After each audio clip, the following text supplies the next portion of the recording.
اور ایک شکر گزاری اس ظاہری اظہار کے ذریعے سے بھی ہے جو مہمانوں کے لیے ریسیپشن یا ان کا آنا ہے یا افتتاح کا اعلان ہے، لیکن حقیقی شکر گزاری مسجد کی آبادی کا حق ادا کرنے سے ہی ہے۔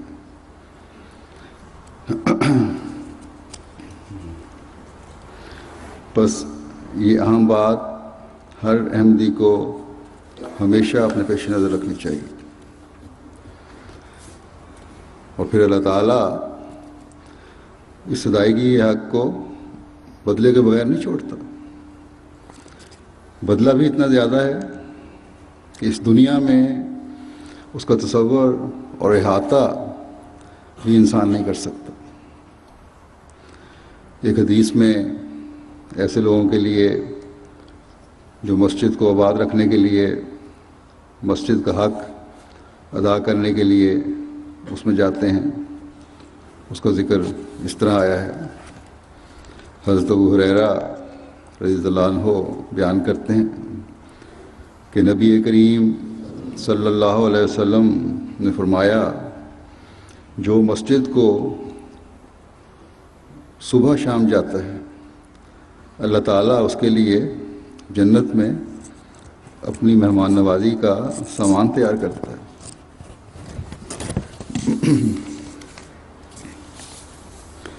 بس اللہ تعالیٰ کی خاطر مسجد میں آنے والوں کے لیے جنت میں مہمان نوازی کے لیے کے سامان تیار ہو رہے ہیں۔ روزانہ 5 مرتبہ یہ مہمان نوازی کے سامان تیار ہو رہے ہیں، اور پھر جو 40 50 60 سال زندہ رہتا ہے، نمازیں ادا کرتا ہے، زندہ تو لمبی عمر پہ رہتا ہے، اگر نمازیں ادا کر رہا ہے، اس مہمان کے لیے کس قدر اللہ تعالیٰ نے سامان تیار کیے ہوں گے۔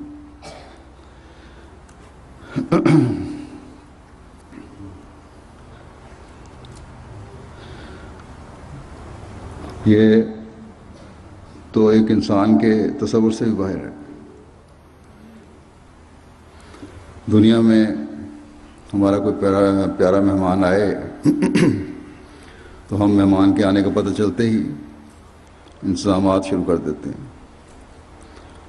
اور اس مہمان سے جتنا جتنا پیار اور تعلق ہو اس کے مطابق اپنی مہمان نوازی کی انتہا کرنے کی کوشش کرتے ہیں۔ ہمارے پاس تو وسائل بھی محدود ہوتے ہیں، لیکن خدا جس کے وسائل کی بھی کوئی حد نہیں، جس کی رحمت کی بھی کوئی حد نہیں، جس کی مہمان نوازی کی بھی کوئی حد نہیں، وہ کس طرح اپنے عابد بندے کے لیے مہمان نوازی کے سامان کرتا ہوگا۔ یہ چیز انسانی سوچ سے بھی بالا ہے۔ بس ایسی مہمان نوازی کے مواقع تلاش کرنے کی ہمیں کوشش کرنی چاہیے۔ مجھے امید ہے کہ یہاں رہنے والا ہر احمدی اس مسجد کا اس سوچ کے ساتھ حق ادا کرنے والا ہوگا انشاءاللہ، تاکہ یہ حق کی ادائیگی جہاں اللہ تعالیٰ سے تعلق کو مضبوط کرنے والی اور اس کا پیارا بنانے والی ہو، وہاں اپنوں اور غیروں کے حقوق کی ادائیگی کی طرف بھی توجہ دلانے والی ہو۔ گویا ایک مومن اگلے جہان کی جنت کے لیے اور اس کی مہمان نوازی کے حصول کے ساتھ اس دنیا کو بھی جنت بنانے کی کوشش کرتا ہے یا کر رہا ہوتا ہے۔ اور جیسا کہ میں نے کہا، ظاہری شکر گزاری بھی ہونی چاہیے۔ تو یہ ظاہری شکر گزاری اس حسین معاشرے کے قیام کے لیے ایک کوشش بھی ہے جو اس دنیا کو بھی جنت نظیر بنانے والا ہو۔ گزشتہ 2 دنوں میں ریڈیو، ٹی وی اور اخباری نمائندوں نے میرے انٹرویو لیے ہیں مختلف وقتوں میں، اس میں ہر ایک متفرق سوالوں کے علاوہ اس بات میں بھی دلچسپی رکھتا تھا کہ مسجد کا مقصد کیا ہوگا، اور اس لیے مسجد بنائی ہے، کیا ہوگا یہاں، آپ کے احساس جذبات کیا ہیں۔ تو میرا یہی جواب تھا کہ ماحول کو پرامن اور ایک دوسرے کے لیے محبت بھرے جذبات سے بھر کر اس دنیا کو جنت نظیر بنانا، ایک خدا کی عبادت کے ساتھ ساتھ اسلام کی خوبصورت تعلیم کا اپنی زندگیوں میں اظہار کر کے دنیا کو امن، صلح اور آشتی کا گہوارہ بنانا، یہ اس کا مقصد ہے۔ بس اس مسجد کی تعمیر کے ساتھ، اس مسجد کے ماحول میں، اس شہر میں، اس ملک میں محبت و پیار کو فروغ دینے کا کام یہاں کے احمدیوں کی پہلے سے بڑھ کر ذمہ داری بن گئی ہے۔ یہ میڈیا کا آنا، انٹرویو لینا، اخبار، ریڈیو، ٹی وی وغیرہ کا مثبت انداز میں اس مسجد کی تعمیر کا ذکر کرنا، پھر ہمیں جیسا کہ میں نے کہا مزید شکر گزاری کی طرف مائل کرتا ہے اور اس طرف لے جانا چاہیے۔ اللہ تعالیٰ نے آپ کی قربانیوں کا بدلہ اس صورت میں بھی عطا فرمایا ہے کہ میڈیا کی بھی توجہ پیدا ہوئی، میڈیا کو توجہ پیدا ہوئی، اور عموماً اچھے رنگ میں جماعت کا اور مسجد کا ذکر ہوا ہے۔ بس یہ دنیاوی سطح پر بھی جماعت کے مخلصین کی قربانیوں کا ذکر انہیں دوبارہ شکر گزاری کے مضمون کی طرف لوٹاتا ہے، اور پھر اس شکر گزاری کا حق ادا کر کے انسان مزید اللہ تعالیٰ کے انعامات سے فیض پاتا ہے۔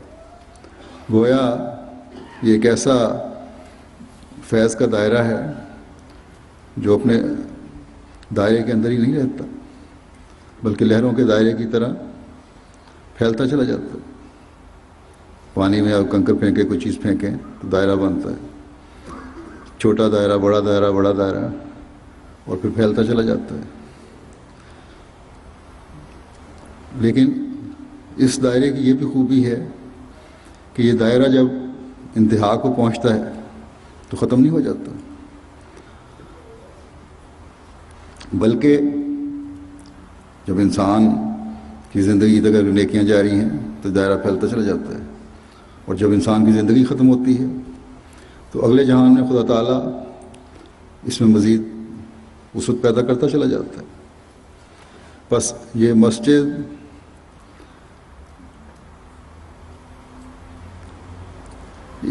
اس کو آباد کرنے والوں کے لیے بے انتہا فضلوں اور برکتوں کے سامان لے کر آئی ہے، اور ہر مسجد جو ہم تعمیر کرتے ہیں اس کا یہی مقصد ہے، بے انتہا فضلوں اور برکتوں کے سامان لے کر آنا چاہیے۔ اب ان فضلوں اور برکتوں کو سمیٹنا یہاں کے رہنے والوں کا کام ہے۔ جتنی محنت سے اس کو سمیٹنے کی کوشش کریں گے اس قدر فیض پاتے چلے جائیں گے، یہاں بھی اور اگلے جہان میں بھی۔ قرآن کریم میں مسجد کو آباد کرنے والوں کا ذکر ایک جگہ اس آیت میں آیا ہے جو میں نے تلاوت کی ہے، جس کا ترجمہ یہ ہے کہ اللہ کی مساجد تو وہی آباد کرتا ہے جو اللہ پر ایمان لائے اور یوم آخرت پر، اور نماز قائم کرے اور زکوٰۃ دے اور اللہ کے سوا کسی سے خوف نہ کھائے۔ بس قریب ہے کہ یہ لوگ ہدایت یافتہ لوگوں میں شمار کیے جائیں۔ اب اللہ پر ایمان کی شرط سب سے ضروری ہے، پہلے رکھی گئی ہے۔ یہ ایمان صرف منہ سے کہہ دینا کافی نہیں ہے، بلکہ اللہ تعالیٰ نے ایمان کی اور مومن کی بعض نشانیاں بتائی ہیں۔ صرف اسلام میں شامل ہونا مومن نہیں بنا دیتا۔ جب تک مومنانہ اعمال بجا لانے کی بھی کوشش نہ ہو۔ جب عرب کے دیہاتی آتے تھے اور انہوں نے کہا کہ ہم ایمان لائے، تو اللہ تعالیٰ فرماتا ہے حضرت صلی اللہ علیہ وسلم کو مخاطب کر کے کہ کل لم تؤمنوا ولکن قولوا اسلمنا، یہ نہ کہو کہ تم ایمان لے آئے ہو، بلکہ یہ کہو کہ ہم نے ظاہری طور پر اسلام قبول کر لیا ہے، فرمانبرداری اختیار کر لی۔ اور ایمان کی یہ نشانی بتائی کہ تم اللہ اور اس کے رسول کی سچی اطاعت کرو۔ آج غیر مسلمانوں میں سے ہمیں اس بات کا نشانہ بناتے ہیں کہ تم مسلمان نہیں ہو، حالانکہ ہم تو وہ ہیں جنہوں نے اللہ اور رسول کی اطاعت کرتے ہوئے زمانے کے امام کو مانا ہے۔ اور یہ کامل اطاعت ہمیں پکا مسلمان اور حقیقی مومن بناتی ہے۔ گو